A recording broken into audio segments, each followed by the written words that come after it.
तुमने मुझे पाने के लिए पेट दर्द का बहाना किया। बड़े शर्म की बात है कि तुमने हम लोगों के साथ छल किया है। मुझे तुमसे ऐसी उम्मीद नहीं थी। गुस्से से बिखरते हुए जीजा जी ने अपनी साली से कहा और अपनी साली से अलग हो गया। तो फिर मुझसे कैसी उम्मीद थी? जीजा जी, आप भी बच्चों जैसी बातें कर रहे हो। आप मेरी बेचैनी नहीं समझ रहे हो। मैं आपके लिए कितना तड़प रही हूँ, पर आप मेरी तड़प समझते नहीं।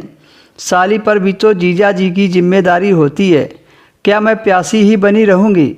और वैसे भी मुझे भी तो पता होना चाहिए कि शादी में कैसे किया जाता है। मैं तो बस आपसे सीखना चाहती हूँ। तुम्हारे मुंह से ऐसी बातें अच्छी नहीं लगती। मैं तुम्हारा जीजा जी हूँ, तुमसे उम्र में काफ़ी बड़ा हूँ। कम से कम उम्र का लिहाज तो करो। क्यों मुझे मुसीबत में डालना चाह रही हो?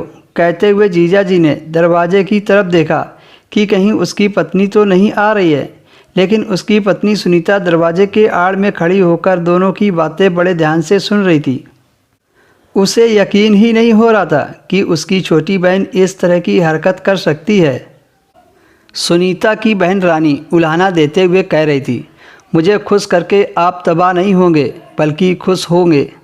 जीजा जी क्यों बेकार में इतना कीमती समय बर्बाद कर रहे हैं?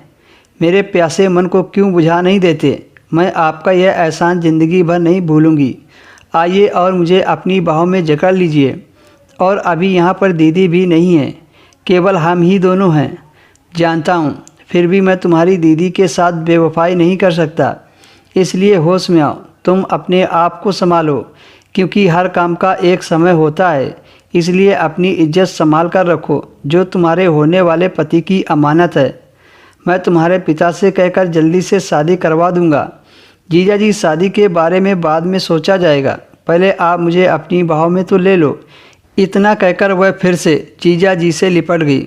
उसके जीजा ने गुस्से में उसके गाल पर एक जोरदार तमाचा जड़ दिया और बोला, कितने भरोसे से तुम्हारे पिताजी ने तुम्हें हमारे पास छोड़ा है और मैं उनका भरोसा तोड़ दूं? इतना कहकर उसका जीजा कमरे से बाहर निकल गया और साली शर्म से पानी पानी हो गई।